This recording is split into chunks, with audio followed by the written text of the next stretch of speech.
eu queria te convidar para escutar o Armando. Armando Pompeu é o facilitador da reunião, ele vai apresentar os seus convidados.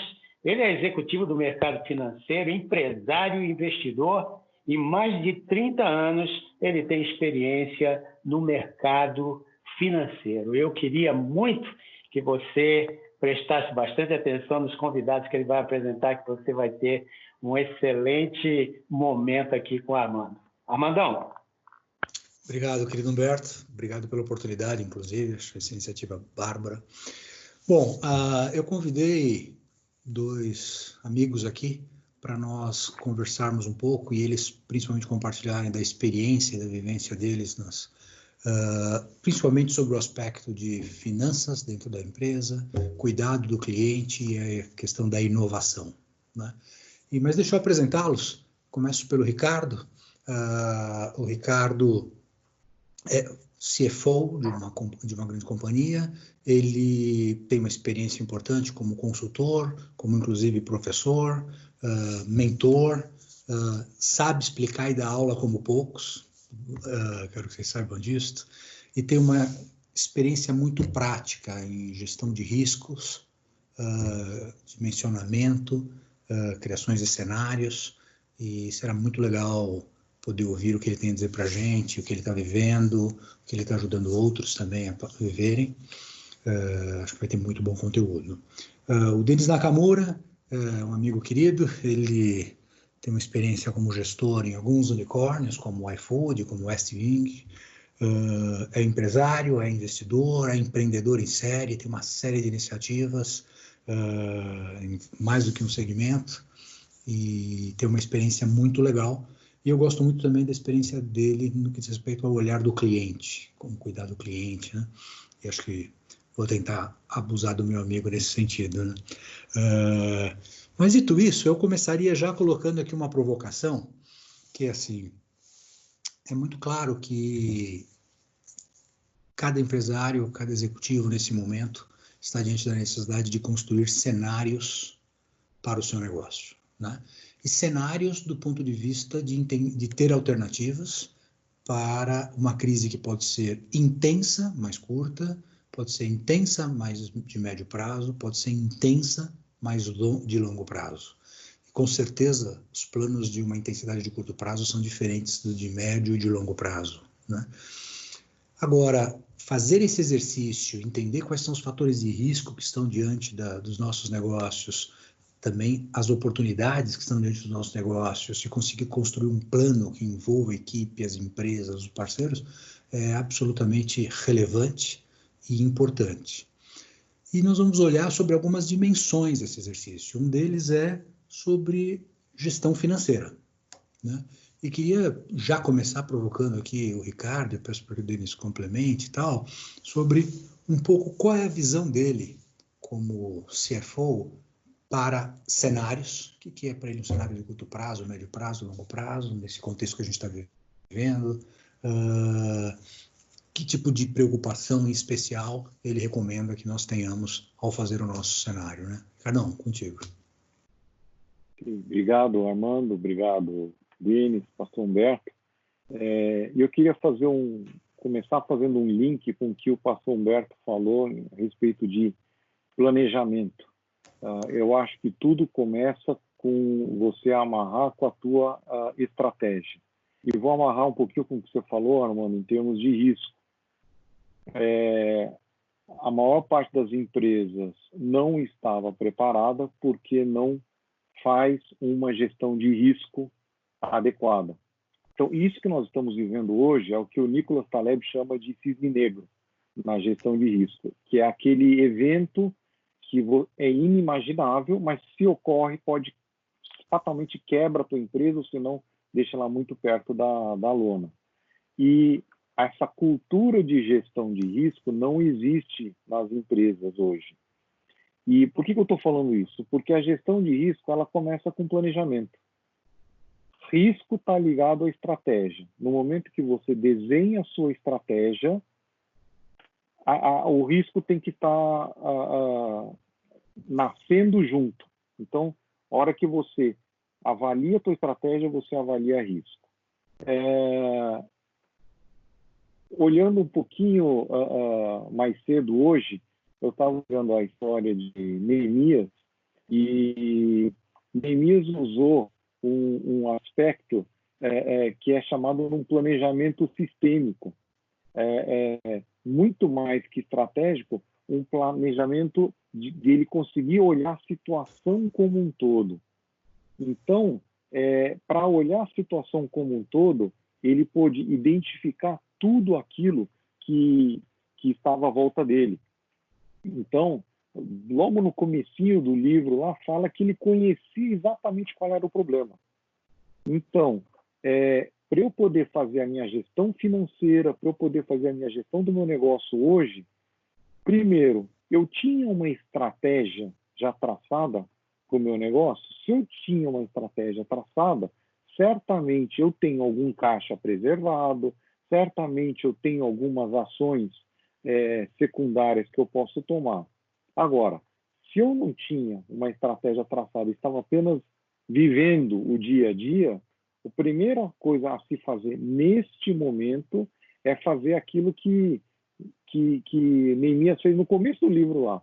É saber da situação, perguntar o que está acontecendo, saber identificar quais são os pontos que estão ocorrendo. O último paralelo, para deixar o Denis comentar um pouquinho, é avaliar. Então, quando, por exemplo, o Titanic bateu lá no iceberg, a primeira coisa foi, vamos fazer uma avaliação. Quão profundo foi o rasgo? O rasgo foi num determinado compartimento. Tem como a água chegar nos demais compartimentos? Então, na empresa, a mesma coisa. Qual foi o rasgo que a gente teve? Afetou só os nossos clientes? Afetou os nossos fornecedores também? Então, eu diria que, né, nessa primeira provocação que você me fez, Armando, olhar com planejamento. Este planejamento, você entender exatamente qual é o problema para depois aí tomar as ações necessárias. Não, excelente. Queria só complementar com um exemplo, acho que um resumo, né, de tudo, que agora no início da crise aí, da crise econômica, uma das minhas empresas ajuda restaurantes, né? E de uma hora para outra, todos os restaurantes se viram, não na obrigação, mas na recomendação de fechar as portas. E a gente também ficou pensando que, como o restaurante não ia faturar, a gente também teria um baita rombo, né, no faturamento, nas receitas aí projetadas para esse mês, ou até para o mês passado, né? E o que a gente fez foi justamente fazer esse novo plano, né? Então, juntamos rapidamente online, juntamos os sócios e alguns não sócios também que têm bastante expertise, né, em alguns assuntos, para a gente mapear o que os restaurantes precisam nesse momento, quais são as dores deles, o que eles estão sofrendo agora, o que eles não sabem, o que eles gostariam de fazer e não conseguem, e depois como que a gente, né, como empresa que ajuda os restaurantes, como que a gente poderia oferecer algum tipo de ajuda para eles, cobrando algo que coubesse nesse momento, né? Então, queria só falar das ferramentas que a gente usou, que a gente, para analisar o cenário, né, a gente usou as forças de Porter, a nova, né, força de Porter, já que mudou o cenário, uma análise SWOT também para ver as forças, fraquezas e tudo mais nesse momento um pouco caótico. E também a gente fez o famoso Canvas lá para terminar o planejamento. Com tudo isso, a gente conseguiu ter alguns cenários, né, diferentes e algumas tarefas. Então, todas as equipes estão correndo para criar essas atividades aí, terminar suas tarefas, suas lições de casa, para que a gente consiga ajudar de fato os restaurantes, não só, né, para a gente faturar, mas também, por outro lado, a gente realmente ajudar, aproveitar essa crise, que é quando eles mais precisam da gente, para a gente realmente se aproximar deles e, inclusive, fazendo diversas ferramentas gratuitas, né, para que o pessoal use e consiga alguma ajudinha para sair dessa crise. Era mais isso mesmo. Muito legal. Vocês falavam bastante de planejamento, e o Ricardo citou Neemias, né? Eu fico pensando, porque Neemias foi um cara, primeiro, muito sensível à dor do próximo, né? Ele estava numa certa posição, como a gente lembra, ali dos 6 primeiros capítulos de Neemias, no começo ele recebe a notícia que a cidade de Israel tinha sido, os muros tinham sido destruídos, as pessoas estavam em risco, sepulturas violadas e tal. E o que me intriga é que ele chorou, ele orou, ele jejuou, e isso levou, se eu não me engano, Berto, 3 meses, né? E só depois de 3 meses ele se posicionou, e aí da forma como o Ricardo mencionou, né? Ele tinha pensado em tudo, olha, qual é o problema, como é que eu posso solucionar, que recursos eu preciso, que autorizações eu preciso, patrocínio de quem eu preciso, e quando ele e eu percebo que ele teve uma habilidade teatral, no sentido positivo mesmo dessa palavra, enorme, porque ele servia ao rei e à rainha da Pérsia. E durante 3 meses, o rei e a rainha não perceberam que ele estava sofrendo o abatido. Até que um certo dia, eles perceberam o abatimento dele e perguntaram, o que está acontecendo? Por que ele se deixou ali? E ali ele aproveitou aquela situação e tinha realmente um plano com começo, meio e fim, né? Agora, outra coisa que... É interessante você falar isso, Armando. Eu queria fazer um link com o que você acabou de falar, com o que o Denis colocou agora há pouco, de o Denis preocupado com os restaurantes ali na ponta, e você falou da empatia que o Neemias teve, né? Ele sentiu, identificou-se com aqueles que estavam sofrendo. Lá na W12, para entender um pouquinho, a empresa ela faz soluções para academias de ginástica. Então, a gente elabora softwares de gestão e outras soluções para academias de ginástica. Academias, nesse momento, foi uma das primeiras coisas que foram fechadas, por causa de juntar gente, etc. E aí, como é que você trabalha com esse público que depende de um terceiro, que é aquele consumidor que vai na academia no dia a dia, e a academia é a sua receita recorrente. Num primeiro momento, o que a gente fez?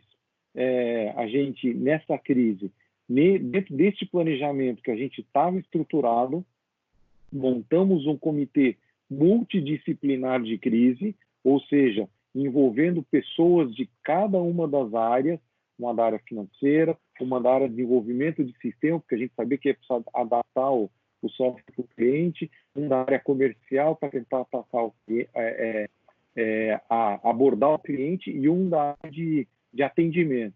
Juntamos esse pessoal, montamos esse comitê de crise, e a primeira decisão que foi tomada foi a seguinte: temos que estar todo mundo dentro deste barco. Então, a gente falou assim internamente, nós temos que mostrar para o cliente que ele, a academia e nós somos um. Então, as primeiras ações que a gente tomou não foi ação para tentar resguardar o nosso capital ou a nossa receita diretamente. Óbvio que indiretamente, mas a primeira ação foi disponibilizar um aplicativo para as academias disponibilizarem para os seus alunos gratuitamente, para que eles pudessem fazer ginástica, exercícios em casa, tinha mais de 350 exercícios, para que eles pudessem manter os seus alunos como clientes e, consequentemente, manter a receita recorrente deles. Então, esse aspecto que Neemias mostrou lá, eu acho que, e o Denis mencionou na fala dele, é fundamental a gente mostrar empatia para o nosso cliente, para o nosso fornecedor, porque se a gente não trabalhar junto, o barco inteiro desmorona nesse sentido. Cara, muito legal essa tua fala sobre o comitê de crise, porque isso não são muitas as empresas que fazem e é uma ferramenta básica para esse cenário. O comitê de crise e que seja representativo, que entenda e receba as informações rápidas, que tome decisões rápidas e que depois acompanhe a execução de forma rápida, né? Então, se você é empresário está nos ouvindo e você ainda não montou um comitê de crise na sua empresa, segue a sugestão do Ricardo, monta rápido, participa você diretamente, olhe isso todo dia, porque todo dia você vai ter insights com sua equipe bons insights para melhorar a empresa, buscar mais eficiência, cuidar do cliente, cuidar das pessoas, que nesse momento precisam ser acolhidas também com muito carinho, né? Agora, Ricardo, mais uma provocaçãozinha aqui. Cortar gastos. Agora é um cenário claramente de austeridade, né? Alguém hoje mesmo dizia, olha, agora temos que ser austero nos nossos orçamentos domésticos, na empresa, nos investimentos. Cada real hoje tem mais valor do que, se estiver no nosso bolso, cada real tem mais valor do que tinha antes, né? Mas quais são os dilemas, na sua opinião? Quais são as dificuldades que, às vezes, fazem com que empresários levem mais tempo do que o necessário para implantar os programas de austeridade e de eficiência nas suas empresas? Eu vou começar essa resposta por uma coisa que talvez soe um pouquinho estranho nesse momento. Dando a definição de ser compliant. Ou seja, o compliance. O compliance, qual a definição do compliance? O compliance é quando você olha o Departamento de Justiça americano, que avalia programas de integridade, programas de compliance, ele avalia por duas óticas. A ótica de cumprimento de normas, leis e regulamentos e a ótica da deliberação ética. Qual é a motivação que eu tenho para tomar a decisão que eu tomo? Qual é a ética que eu tenho para tomar a minha decisão? Então, neste momento que eu preciso sobreviver, eu preciso... a gente usou uma analogia lá na empresa que meio que o Brasil e algumas empresas são como o Titanic. Elas estão afundando, mas não que a empresa vai deixar de existir. A empresa quebrou em diversos pequenos botes que vão chegar em terra firme e vão se juntar e reconstruir novamente. Então, nessa hora que você está nesse bote, você precisa se livrar de tudo aquilo que é peso. O apóstolo Paulo usa aquele conceito, né, que está atrapalhando o atleta na corrida, aquelas coisas que estão me segurando, etc. Então, a gente precisa tirar tudo aquilo que é peso, que pode doer na carne? Pode machucar? Pode. O próprio Jesus usa a figura de você precisar podar para poder dar a árvore, para poder dar fruto. Então, cortar gastos desnecessários.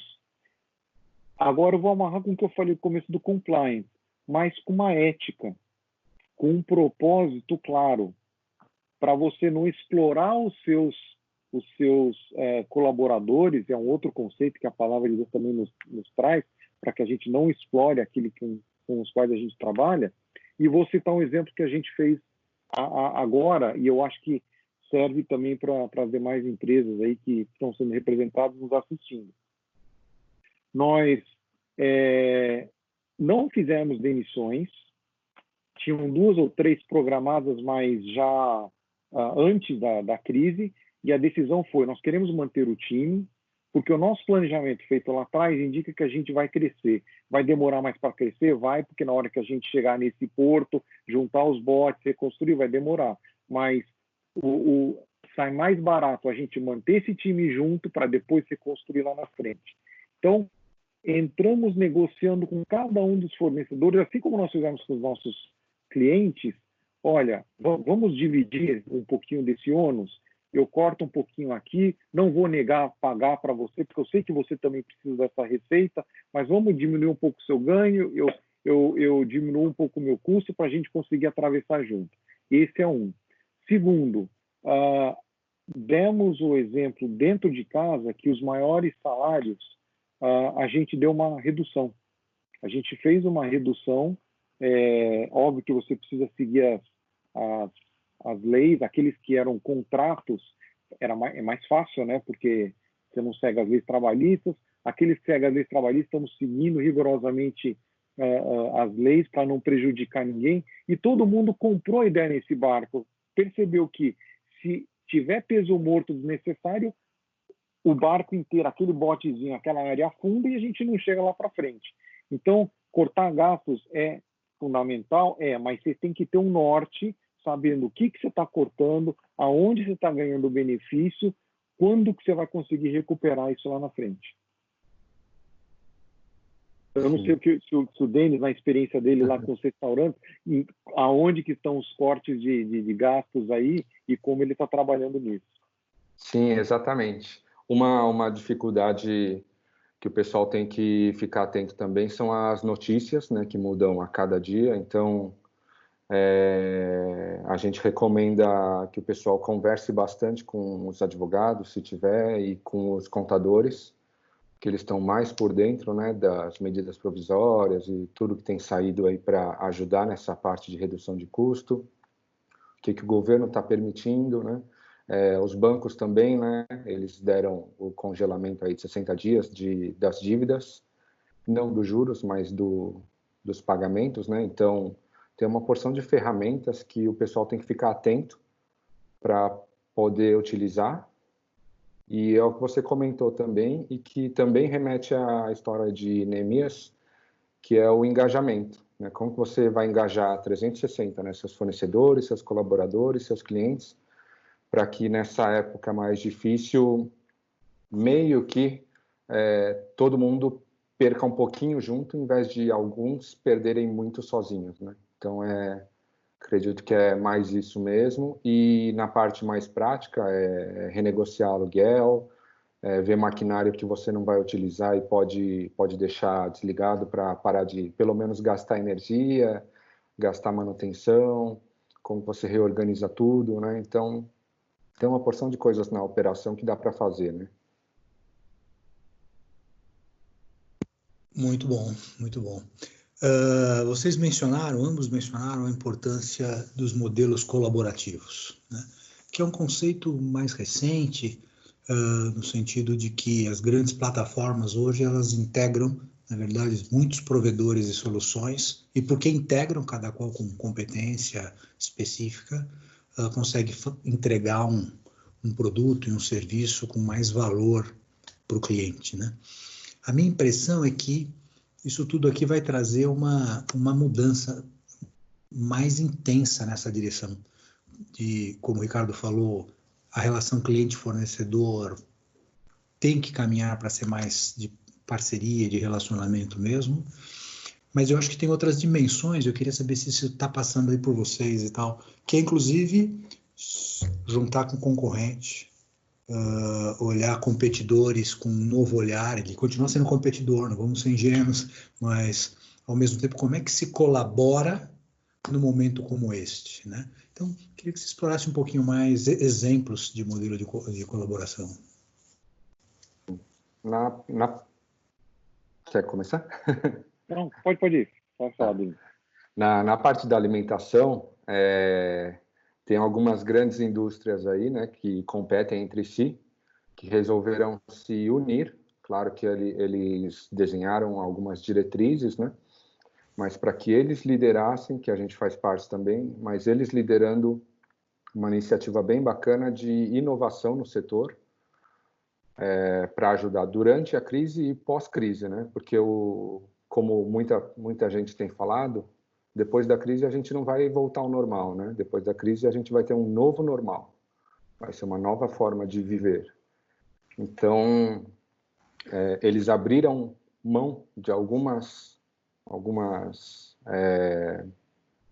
de não bater de frente, para eles se unirem as forças que eles têm, para ajudar o mercado como um todo da alimentação a transitar melhor nessa crise.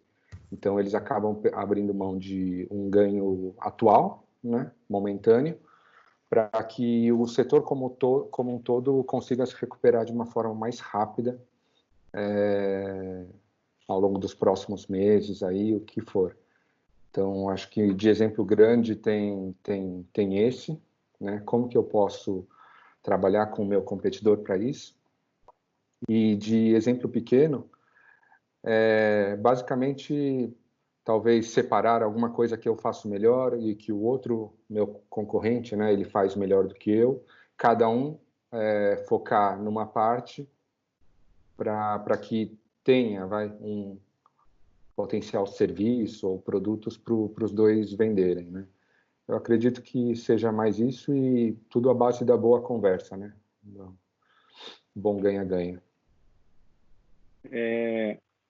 Eu enxergo essa colaboração em duas frentes. Primeiro, a colaboração interna. Então, estamos todos na empresa num pequeno bote e buscando chegar em um porto seguro para começar a reconstrução.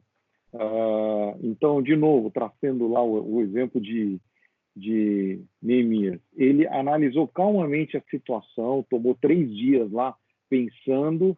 Depois, o que ele fez? Ele reuniu a equipe para poder traçar os planos. Então, a primeira parte de colaboração é interna. E aí eu dou o exemplo do que a gente fez.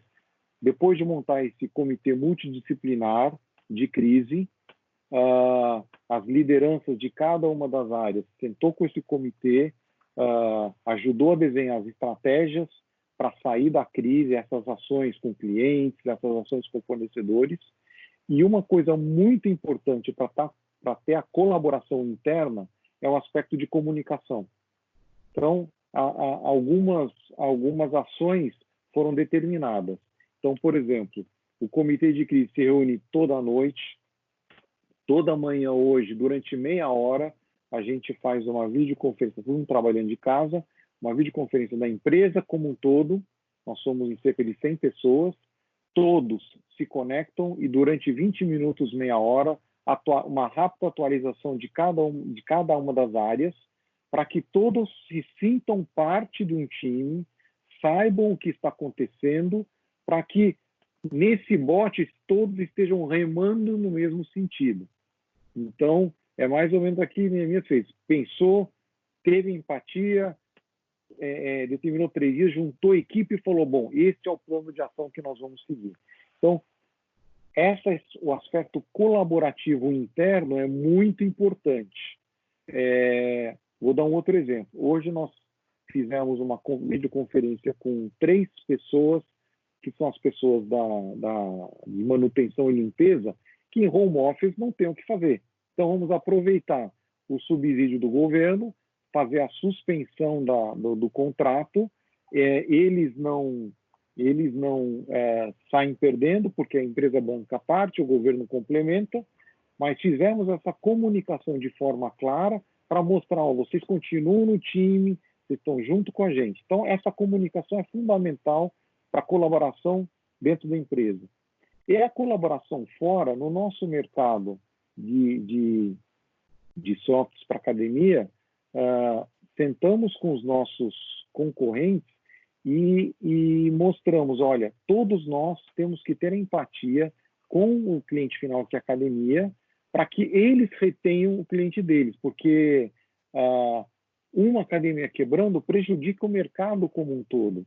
Então, a colaboração nesse sentido usando o aspecto dos bots. Coloca os bots juntos, porque eles amarrados um no outro, as ondas fortes do mar, fica mais difícil de virar se todo mundo estiver caminhando de forma unida. Então, enxerga a colaboração nesses 2 aspectos, internamente, dentro da organização, para poder sair dessa crise, todo mundo falando a mesma linguagem, tendo a comunicação, sabendo da estratégia, sabendo que todo mundo faz parte do time, e a colaboração entre as empresas, entre os concorrentes, e até a colaboração com o teu fornecedor, como a gente mencionou mais no começo, de ajudar a ratear aí as despesas e assim por diante.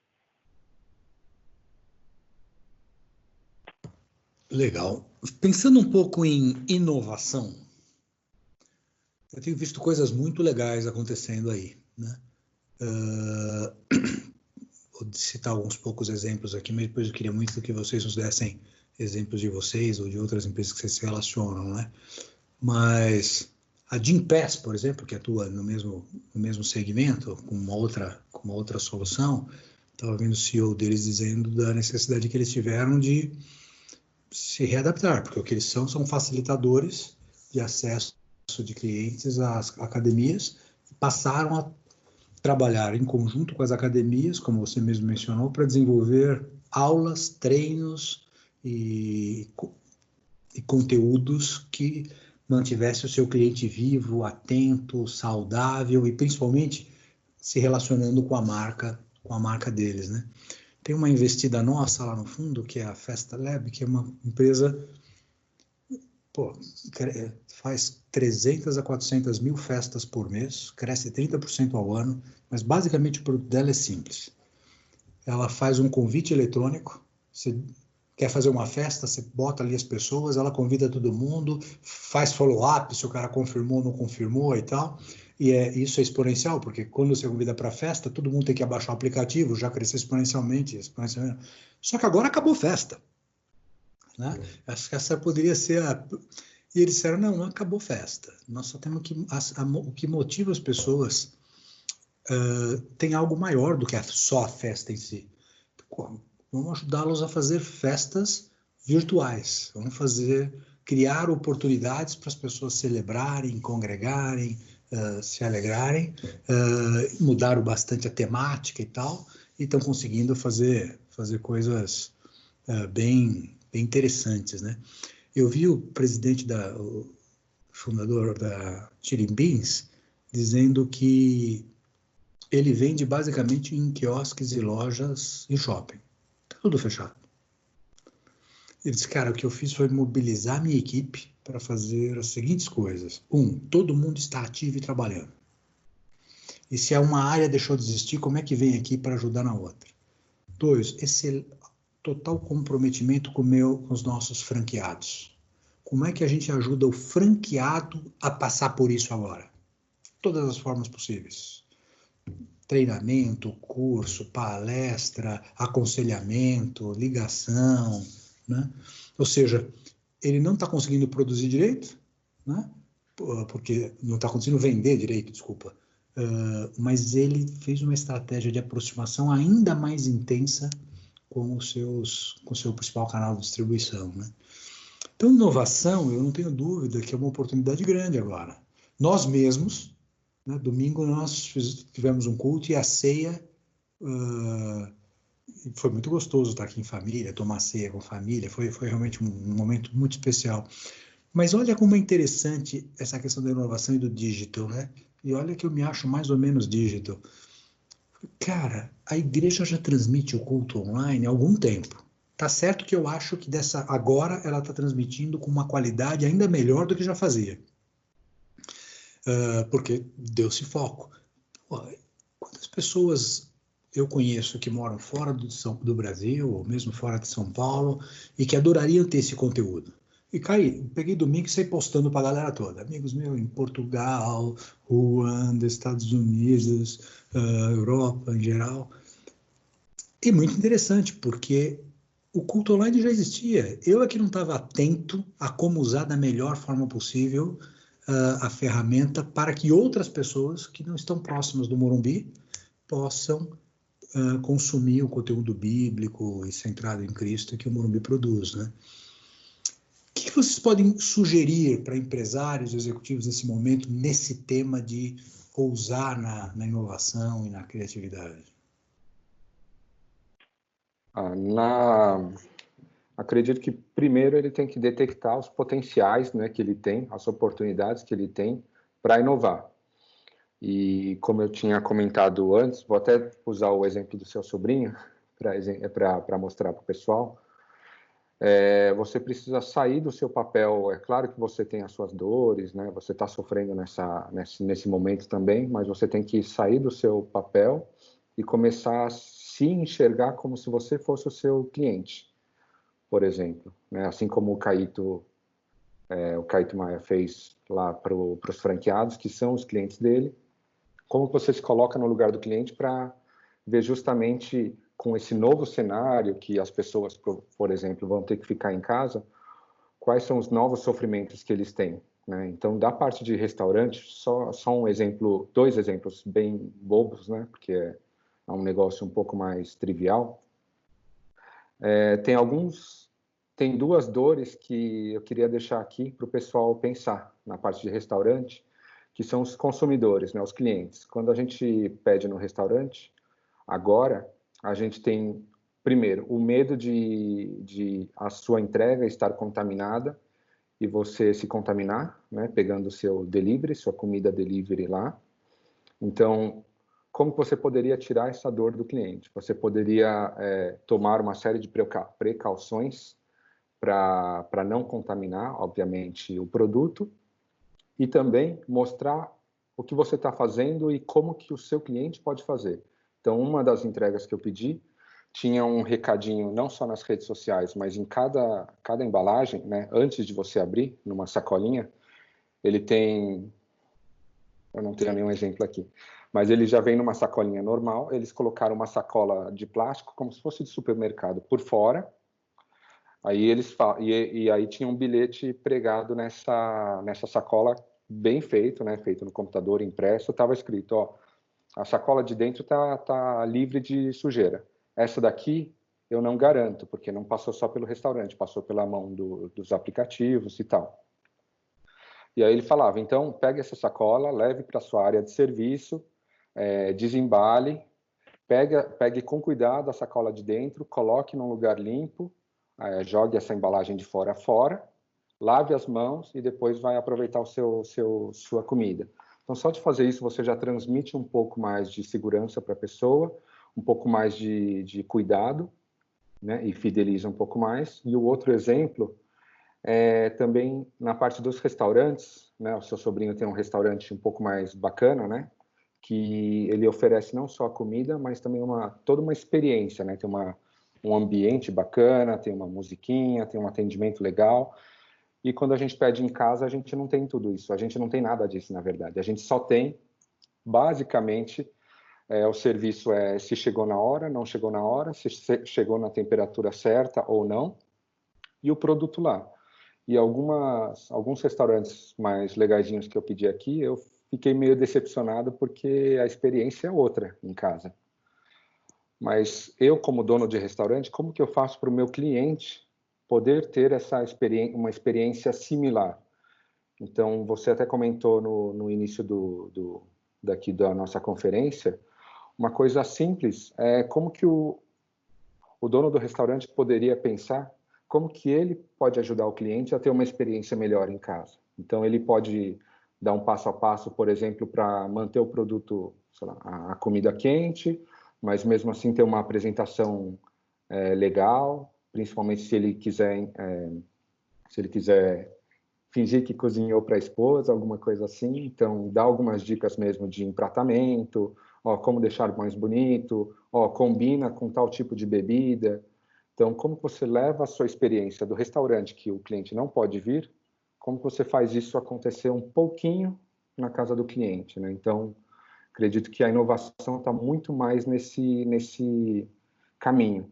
E falando me cortem se precisar, mas falando rapidinho de inovação tecnológica mesmo, ou oportunidades maiores, realmente pensando nisso, como que eu consigo, de uma forma boa, né, surfar a onda dessa crise, dessa pandemia que a gente está vivendo.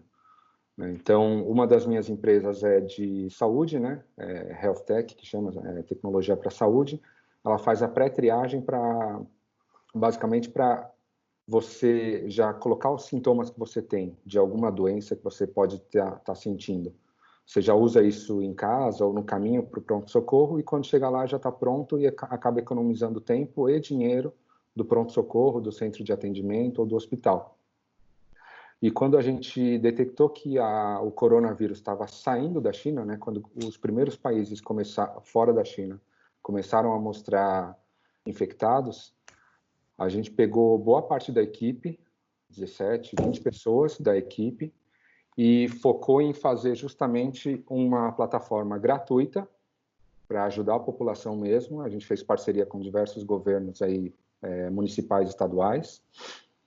para que a população utilize essa plataforma, né, o teste do corona lá, de forma gratuita, para eles tirarem um pouco a ansiedade deles, darem um pouco mais de segurança para a família e tudo mais, e também evitar as filas nas AMAs, né, no SUS e tudo mais. Então, a gente já aproveitou esse momento para fazer um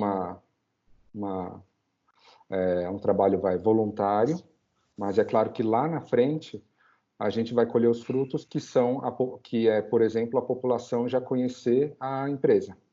Então, lá na frente, quando a pandemia der uma pequena trégua, as nossas outras ferramentas, que não são gratuitas, aí já vão ser mais conhecidas por conta da pandemia. Então, foi uma oportunidade bacana aí que a gente conseguiu aproveitar.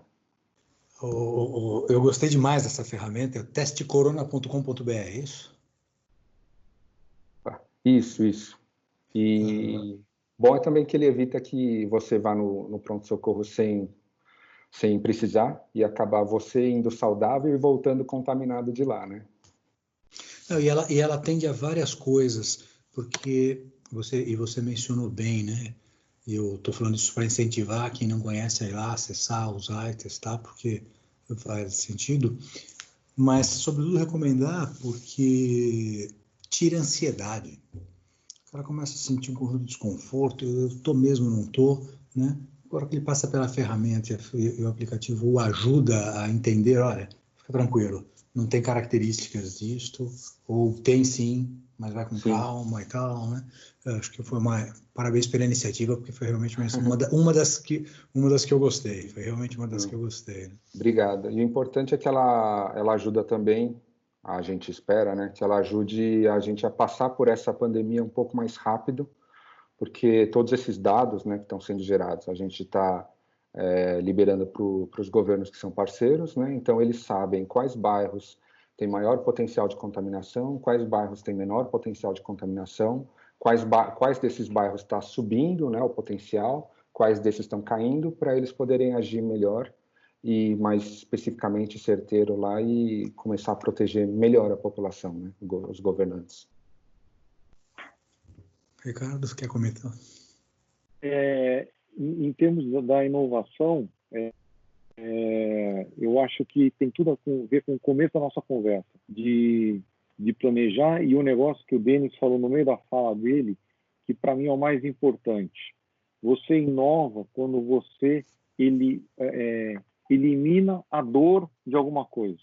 Então, nesse momento, qual é a dor que você precisa eliminar?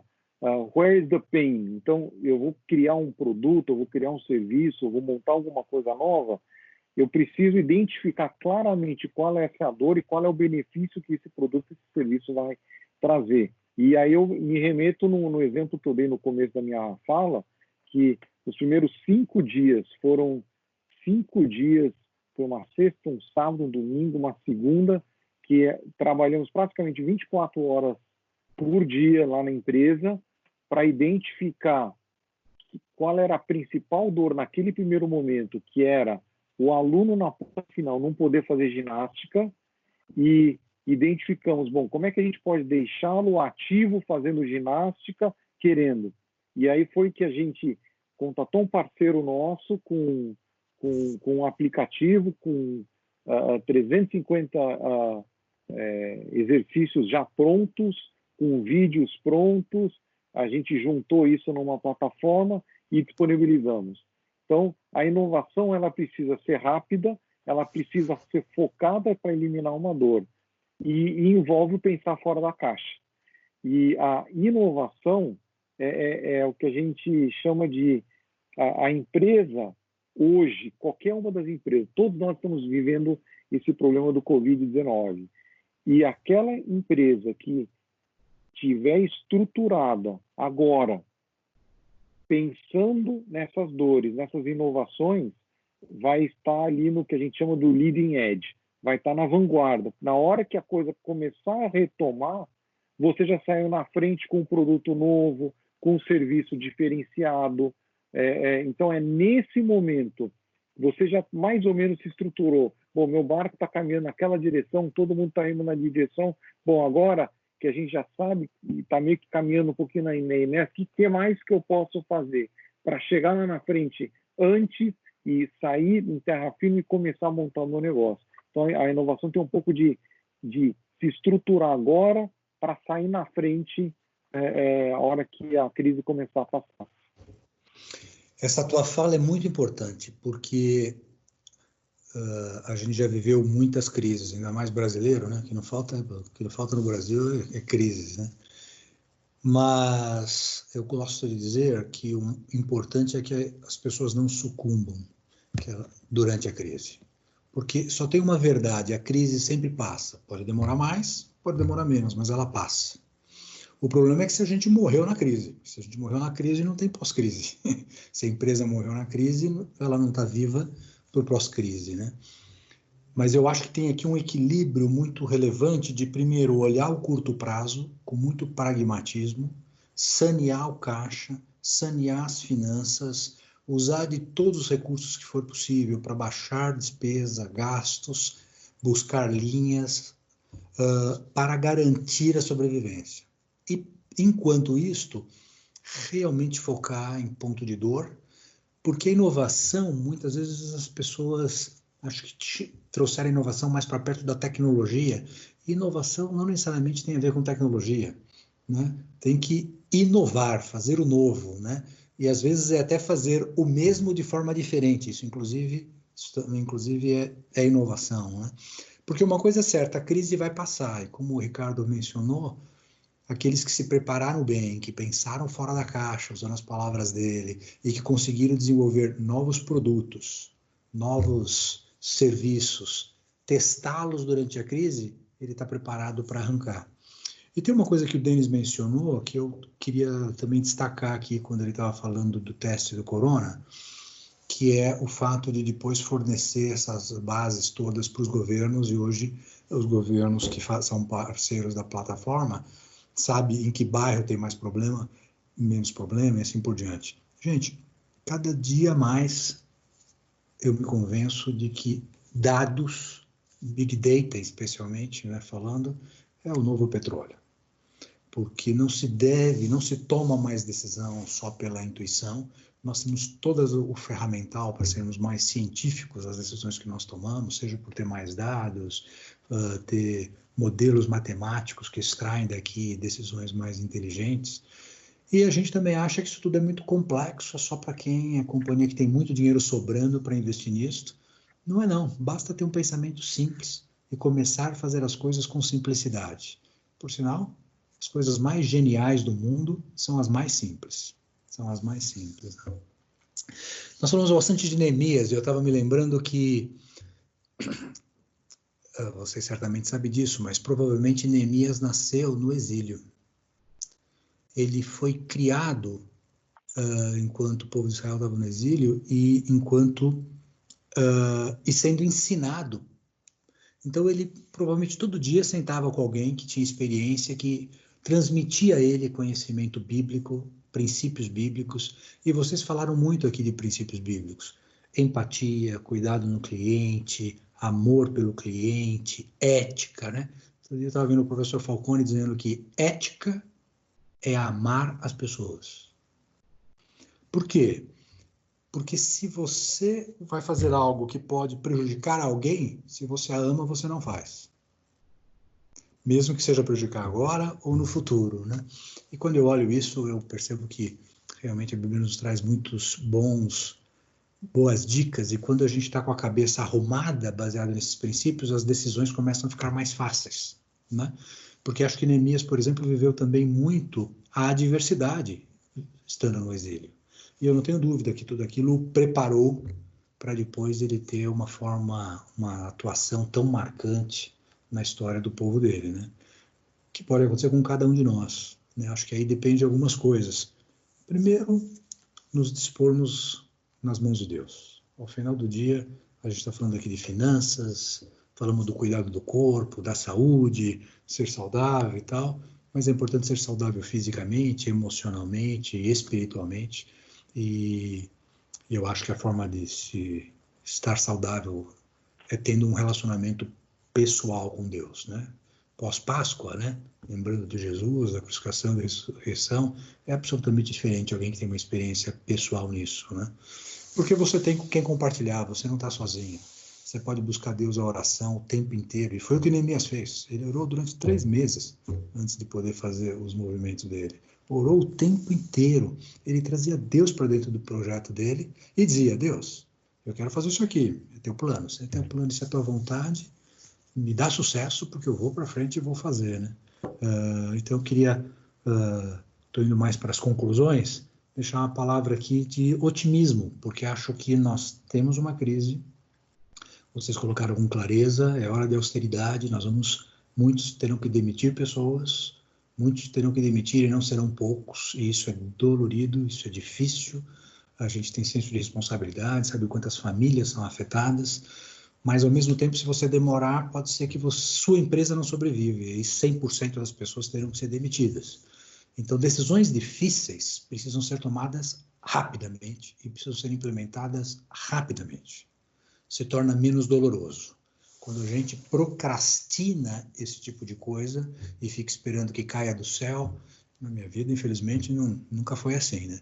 Tem que ir à luta e tem que conquistar. Denis, Ricardo, eu queria voltar a palavra para vocês, vocês complementarem o que vocês quiserem, fazerem as suas considerações. Claro, rapidamente, eu acredito que, bom, primeiro, do começo, uns anos atrás eu descobri que Salomão não nasceu sábio, né, mas sim ele pediu, lá em 1ª ou 2ª Reis, depois pastor Humberto deixa o versículo certinho, mas depois disso eu comecei a eu mesmo orar, dia sim, dia não, pedindo sabedoria, no começo geral, e agora eu peço um pouco mais para Deus usar o Espírito Santo para me dar sabedoria, um pouco mais direcionado para esse problema, para aquele problema. Isso é o principal, porque acredito que nós somos vasos vazios, né? E outra coisa também, que você falou muito bem, é que nada cai do céu. Na verdade, eu acredito que Deus faz milagre depois que a gente já fez 100% da nossa parte. Se a gente só fez 80%, ele vai, para mim, ele vai esperar a gente realmente se dedicar, que é o que a gente precisa fazer, para aí sim ele realizar um milagre que ele pode fazer quando ele quer fazer. Eu acho que é mais isso que eu queria comentar só. Legal. Eu queria, antes de fazer um comentário final, queria lembrar de uma outra coisa que aconteceu na vida de Neemias e que certamente vai acontecer nas empresas agora ao sair da crise. Neemias sofreu oposição. Neemias sofreu gente que estava tentando derrubá-lo, estava tentando desacreditá-lo. E certamente, com boa fé ou por má fé, eventualmente o empresário hoje pode sofrer com gente inventando calúnia, você está prejudicando os trabalhadores, ou você está agindo de má fé para os fornecedores, mas aí a nossa ação deve ser como a de Neemias, por meio da obediência, buscando a Deus, buscando a força em Deus para agir de forma correta, porque a oposição vai ter, em alguns casos. E a minha mensagem final, eu gosto muito do que diz o Salmo 1, né? Que começa lá, bem-aventurado aquele que não se assenta na roda dos escarnecedores, etc. Mas aí ele fala, antes o seu prazer está na lei do Senhor e nessa lei medita dia e noite. O nosso prazer tem que estar na palavra de Deus. Nessa lei a gente tem que amar. Mas não termina por aí. E ele fala que vai ser como a raiz em corrente de águas profundas, e depois fala ali no verso 4, no verso 5. E tudo o que ele faz prospera. Então, seja o empresário, seja o colaborador trabalhando no meio dessa crise, se o nosso prazer está na lei do Senhor, e nessa lei a gente medita dia e noite, a gente age como Neemias agiu na obediência, clamando e buscando a Deus. A palavra de Deus diz que o que a gente faz prospera, e eu diria até mais. Pode ser que em alguns lugares a gente não vê o resultado imediato, mas a gente provoca o sorriso no coração de Deus. Ricardo, Denis, muito obrigado, cara, pelo tempo de vocês, pela disposição de servir, de apoiar, de ajudar. Obrigado pela transparência em compartilhar, inclusive, coisas das empresas de vocês. E uma experiência muito realmente marcante. Tenho certeza que que foi e será útil para muita gente, muita gente. Queria passar a palavra para o meu pastor Humberto, para ele fazer o encerramento para a gente. Pode ser, Humberto? Uau, que bênção poder estar com essa turma aí de ícones, de gente muito inteligente, sábia e espiritual. Isso aqui é muito legal, você vê que não há incompatibilidade nenhuma entre sabedoria, inteligência e ser uma pessoa cheia de Cristo na vida. Eu queria convidar você, meu amigo, meu irmão em Cristo, que está presenciando esses relatos aqui de quem está vivendo a pandemia com criatividade, para que você continue esse debate aqui, esse fórum vai continuar. Nós temos ainda com a Armando uma série de assuntos para serem tratados na área financeira, que sem dúvida vai te ajudar a melhorar muito mais a tua condição e conhecer esses irmãos queridos que falam de Cristo com o peito aberto dentro dos seus negócios, assim como você viu aqui. Eu quero orar por vocês, agradecer a presença de todos. Pai, eu quero te louvar pela bênção de sermos, Senhor, usados por Ti numa sociedade que exige criatividade, inovações, empreendedorismo. Senhor, obrigado por esse debate tão rico que tivemos aqui. Obrigado pela instrumentalidade do nosso facilitador, o Armando Pompeu. Obrigado pelo Denis e obrigado pelo Ricardo, Senhor. Obrigado pelas suas famílias. Continue abençoando-os e abençoando esse meu irmão que está assistindo a gente, essa minha irmã, que Tu possas, Senhor, dar para eles muita criatividade, inovações, no meio de uma pandemia como essa, para que as pessoas vejam lá fora que Cristo Jesus é Senhor. É a nossa oração, no nome precioso de Jesus Cristo. Amém. Amém. Obrigado, gente. Prazer Amém. grande, viu? Prazer foi nosso, foi meu.